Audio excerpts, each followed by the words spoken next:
और आज प्रधानमंत्री श्री नरेंद्र मोदी जी की अध्यक्षता में यूनियन कैबिनेट ने यूनिफाइड पेंशन स्कीम को अप्रूव किया है, इसको अनुमोदित किया है और ये स्कीम अभी आने वाले समय में लागू होगी। इस स्कीम के 5 पिलर्स हैं। सबसे इंपॉर्टेंट विषय था कर्मचारियों की तरफ से कि हमें अश्योर्ड अमाउंट एक चाहिए, जो बहुत लॉजिकल और वाजिब रिक्वायरमेंट था।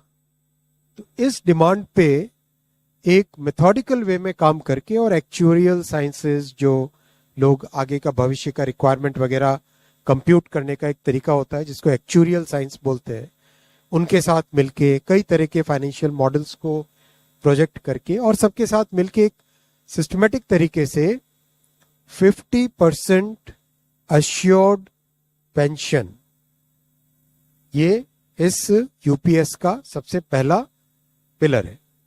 इसकी डिटेलिंग देखनी चाहिए हमें। जो ये अमाउंट मिलेगा वो रिटायरमेंट से पहले के 12 महीनों की एवरेज बेसिक पे का 50% होगा।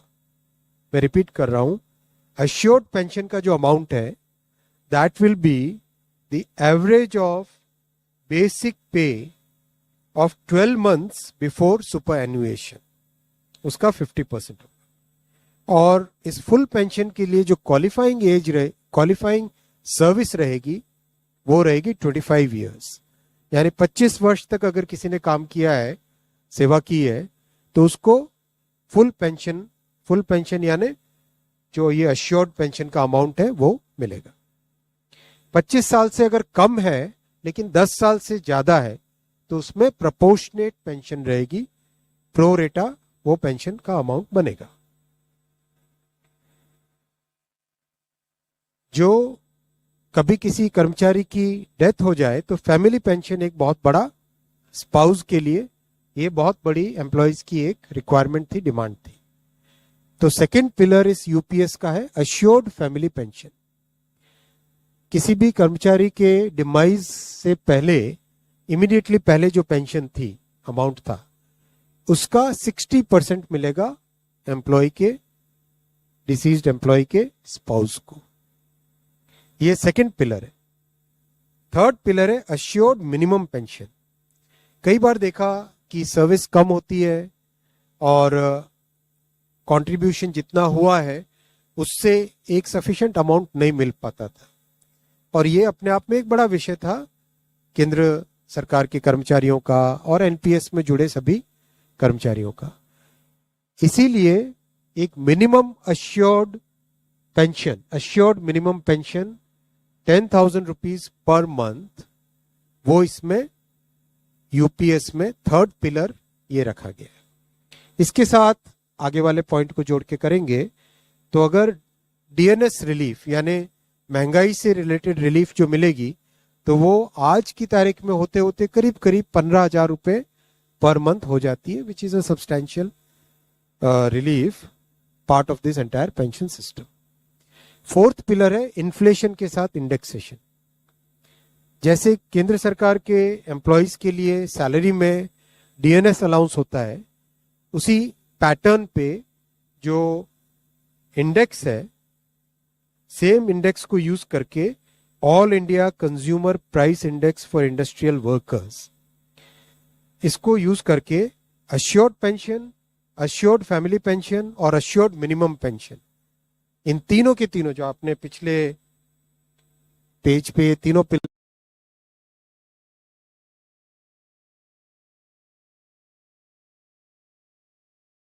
इन तीनों के ऊपर इन्फ्लेशन इंडेक्सेशन डीएनएस रिलीफ के बेसिस पे मिलेगा। डीआर, डीए की जगह डीआर, डीएनएस रिलीफ।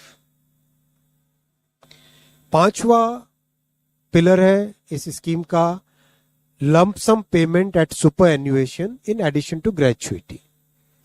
ये एक तरीके से बहुत ही इंपॉर्टेंट और बहुत ही बड़ी एक रिलीफ मिलेगी। जब सुपर एनुएशन होता है तो उसके बाद में इंसान अपनी लाइफ को प्लानिंग जिस तरह से करना चाहिए तब कई बड़े खर्चे आते हैं, इसलिए ये लंप सम एक अमाउंट तय किया गया यह है कि हर 6 महीने की सर्विस के लिए मंथली एमोल्यूमेंट्स विच मीन्स पे एंड डीए कंबाइंड, उसका 10% अमाउंट। तो ये एक अपने आप में सब्सटैंशियल एक अमाउंट रह जाएगा। जैसे मान लीजिए किसी का 30 इयर्स की सेवा है तो उसमें करीब करीब 6 महीने की सैलरी, समरतन साहब दैट्स करेक्ट ना, करीब करीब 6, तो उसको 6 महीने की इमोल्यूमेंट्स जो उसकी रहेगी पे प्लस डीए मिला के, वो एक लमसम अमाउंट की तरह मिलेगा। ये 5 पिलर्स को लेके आज यूनिफाइड पेंशन स्कीम अप्रूव हुई है।